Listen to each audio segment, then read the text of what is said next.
ಶೌಕತ್ ಕಾತರ್ಕಿ ಹಾಗೂ ಯಾಸೀನ್ ಸಾಬ್ ಬೋದ್ಲೆಖಾನ್ ಇವರ ಸಾರಥ್ಯದಲ್ಲಿ ಕರುನಾಡ ಘರ್ಜನೆ ನ್ಯೂಸ್.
ನಾವು ಕರ್ನಾಟಕ ರಾಜ್ಯ ಗ್ರಾಮ ಪಂಚಾಯತಿ ಎಲ್ಲರೂ ಗ್ರಾಮ ಪಂಚಾಯತಿ ಸಿಬ್ಬಂದಿ ಜಿಲ್ಲಾ ಪಂಚಾಯತಿಯಿಂದ ನಿರ್ದಿಷ್ಟ ಧರಣಿ ಏತಕ್ಕಪ್ಪ ಅಂದರೆ ಗ್ರಾಮ ಪಂಚಾಯತಿ ನೌಕರರು ಗುಲಾಮ ರೀತಿಯಿಂದ ಆಳುವ ಸರ್ಕಾರ ಮೇಲಾಧಿಕಾರಿಗಳು ನಮ್ಮನ್ನು ಭಾಳ ತುಚ್ಛ ಮನಸ್ಸಿನಿಂದ ಈ ಒಂದು ಕೆಲಸ ಮಾಡೋರಿಗೆ ಬೆಲೆನೇ ಇಲ್ಲ.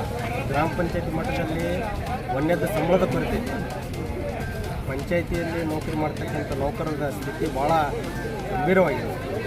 ಆದ ಕಾರಣ ಸರ್ಕಾರಕ್ಕೆ ಏನು ಹೇಳೋಕ್ಕೆ ಇಷ್ಟಪಡ್ತೀವಪ್ಪ ಅಂದ್ರೆ, ನಮಗೇನು ಒಂದು ಕಾನೂನು ಕಾರ್ಮಿಕ ಕಲ್ಯಾಣ ನಿಧಿಯಿಂದ ಏನು ತಾವು ಆದೇಶನ ಮಾಡಿದ್ದೀವಿ, ಅದನ್ನು ಸಮರ್ಪಕವಾಗಿ ನಮಗೆ ವೇತನವನ್ನು ತಿಂಗಳ ಏನು ನೀವು ಆದೇಶ ಮಾಡಿಲ್ಲ, ಆ ಆದೇಶದ ಪ್ರಕಾರ ನೀವು ನಮಗೆ ವೇತನ ಕೊಟ್ಟರೆ ನಮ್ಮದೇನು ಸಮಸ್ಯೆ ಇಲ್ಲ. ಎರಡನೇದ್ದು, ಈಗೇನು ಹಿಂದೆ ಹಲವಾರು ತಿಂಗಳುಗಳ ಬಾಕಿ ವೇತನಗಳು ನಮ್ಮಲ್ಲಿ ಬಾಕಿ ಇವೆ. ಆ ಬಾಕಿ ವೇತನವನ್ನು ಸಮರ್ಪಕವಾಗಿ ತಾವು ಕೊಡಬೇಕು ಆದೇಶ ಮಾಡಿದರೆ 15 ಹಣಕಾಸಿನ ಕೊಡ್ರಿ, ವರ್ಗ ಗೊಂದಲ ಕೊಡ್ರಿ ಮತ್ತು ಸಿಬ್ಬಂದಿ ವೇತನವನ್ನು ತಗೊಂಡ್ರಿ ಅಂತ ತಾವು ಹೇಳಿದರು. ಅದನ್ನು ಏನಿತ್ತಲ್ಲ ಸಮರ್ಪಕವಾಗಿ 15ನೇ ಹಣಕಾಸು ಮತ್ತು ವರ್ಗ ಗೊಂದಲದಲ್ಲಿ ಒಂದು ಪಂಚಾಯತಿಯಲ್ಲಿ ವಸೂಲಿ ಆಗ್ತದೆ, ಮತ್ತೊಂದು ಪಂಚಾಯತಿ ಆಗಲ್ಲ. ಇಡೀ ಆಲ್ಮೋಸ್ಟ್ ಆಲ್ ಕರ್ನಾಟಕ ರಾಜ್ಯ ಪಂಚಾಯತ್ ವ್ಯವಸ್ಥೆ ಹದಗೆಟ್ಟು ಹೋಗಿದೆ. ಪಂಚಾಯತಿ ನೌಕರರ ಸಮಸ್ಯೆ ಏನಿಲ್ಲ, ಇದನ್ನು ತಾವು ಗಮನಕ್ಕೆ ಮನಗಂಡು ಜಲ್ದಿ ಬೇಗನೆ ಇದನ್ನು ಪರಿಹರಿಸಬೇಕಂತ ತಮ್ಮಲ್ಲಿ ಎಷ್ಟು ಡಿಮಾಂಡ್ಸ್ ನಮ್ಮ ಡಿಮಾಂಡ್ಸ್ ಅಂದರೆ, ಈಗಿನ ಕಾಲಮಾನ ತಕ್ಕಂಗೆ ಬೆಲೆ ಏರಿಕೆಯ ಪರಿಸ್ಥಿತಿ ಅನುಗುಣವಾಗಿ ನಮಗೆ ವೇತನ ಸರಿಯಾಗಿ ಬರಬೇಕು. ನಮ್ಮದು ಡಿಮಾಂಡ್ ಏನಿದೆ 36,000 ವೇತನ ಡಿಮಾಂಡ್ ಇದೆ. ಆ ಡಿಮಾಂಡನ್ನು ಸರ್ಕಾರ ನಮಗೆ ಕೊಡಬೇಕು.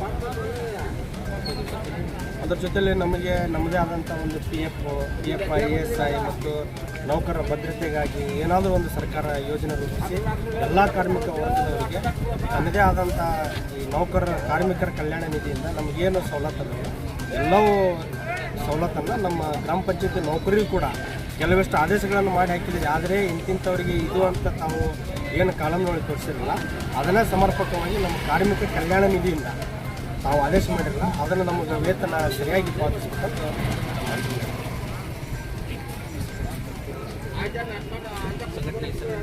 ನಮ್ಮ ಸಂಘಟನೆ ಹೆಸರು CIT ಗ್ರಾಮ ಪಂಚಾಯತಿ ನೌಕರರ ಸಂಘ.